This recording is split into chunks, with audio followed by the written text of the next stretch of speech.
এই এপ্রিল মাস থেকে এখন প্রায় আন্তর্জাতিক বাজারে দুঃখজনকভাবে 20% বেশি মূল্য বৃদ্ধি ঘটেছে। তো এই কারণে স্থানীয় মজুতদারি বেড়েছে, কারণ সবার মধ্যেই এই ধরনের একটা শঙ্কা কাজ করছিল যে বাজারে এই মূল্যের একটা পরিবর্তন আসবে। দেশে বিদ্যমান যে মজুদ তেলের আছে তা যথেষ্টই সন্তোষজনক, মজুদে কোনো ঘাটতি নেই। আমরা সমস্ত রকম তথ্য বিশ্লেষণ করে দেখেছি, কিন্তু ছোট ছোট জায়গা থেকে শুরু করে সকল জায়গায় এক ধরনের মজুদদারি তৎপরতা আমরা দেখতে পেয়েছি।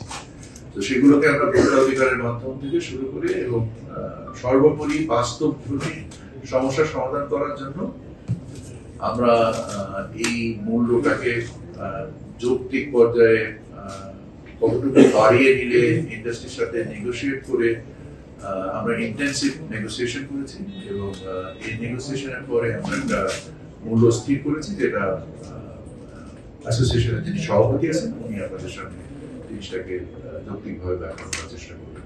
মিনিস্ট্রির সাথে আলোচনা করছি এবং দেশের সার্বিক যেই আপনার তেলের সিচুয়েশন আমরা দেখছি, এগুলো নিয়ে আমরা বিভিন্নভাবে যাতে কিভাবে সরবরাহ নিরবিচ্ছিন্ন রাখা যায় এবং আন্তর্জাতিক বাজার যেটা ধরেন এখন $1200 লেভেলে চলে গিয়েছে, এটার সাথে কিভাবে একটা সমন্বয় করা যায় আন্তর্জাতিক বাজারের সাথে, এগুলো নিয়ে বিভিন্নভাবে আলোচনা করে আমরা আপনার একটা প্রাইসে এসেছি।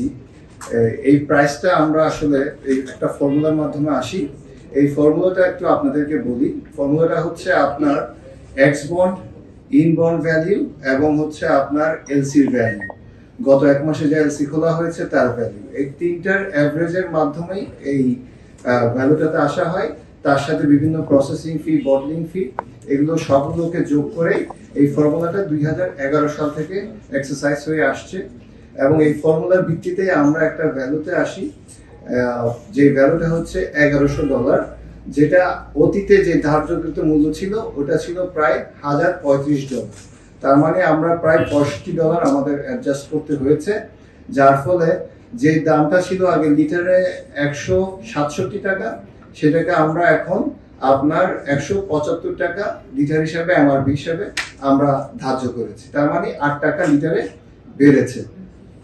এখানে একটু আপনাদের বলতে চাই, যদিও বা এটা আপনার 1100 টাকা হয়েছে, কিন্তু আন্তর্জাতিক বাজার এই ফর্মুলার মাধ্যমে 1100 টাকা হয়েছে, কিন্তু আন্তর্জাতিক বাজার আজকে কিন্তু $1200 এবং আমরা কিন্তু রিসেন্টলি যেসব এলসি খালাস করছি সবগুলোই কিন্তু $1200 লেভেল। যেটা উপদেষ্টা মহোদয় বললেন, এই আন্তর্জাতিক বাজারটা যেহেতু আপনার ট্রেড হতে শুরু করে বিভিন্ন লেভেল জানে, ফলে কিন্তু এটার একটা স্পেকুলেশনের সুযোগ থাকে এবং আমরা যেহেতু আপনার ডেলিভারিটা কিন্তু আমরা আগে 2 মাসের মতোই করে রাখছি, কিন্তু তারপরেও আমরা যে খবরগুলো পাচ্ছি এটা আসলে একটু চিন্তার। এজন্য আমরা মনে করি এখানে একটা সমন্বয়ের দরকার ছিল আন্তর্জাতিক বাজারের সাথে এবং থ্যাঙ্কস টু আওয়ার হচ্ছে কমার্স মিনিস্ট্রি আমরা কিছুটা সমন্বয় করতে পেরেছি এবং ওনাদেরকে আমরা অনুরোধ করেছি যাতে আমাদের ভোক্তাদের দিকে লক্ষ্য রেখে এবং সার্বিক আপনার হচ্ছে পরিস্থিতির উপর ভিত্তি করে যাতে আমরা এটা একটা ট্রান্সপারেন্ট প্রক্রিয়ার মাধ্যমে যাই এবং আমাদের চাওয়া ছিল প্রতি 15 দিন অন্তর অন্তর, কিন্তু ওনারা আমাদেরকে প্রতি মাসে একবার বসে এই ফর্মুলার মাধ্যমেই একটি আন্তর্জাতিক বাজারে যদি দামটা কমে তাহলে কমবে এবং বাড়লে বাড়বে, এই ফর্মুলার মাধ্যমে এটাকে একটা স্বচ্ছ প্রক্রিয়ার মধ্যে আনার জন্য আমরা অনুরোধ করেছি।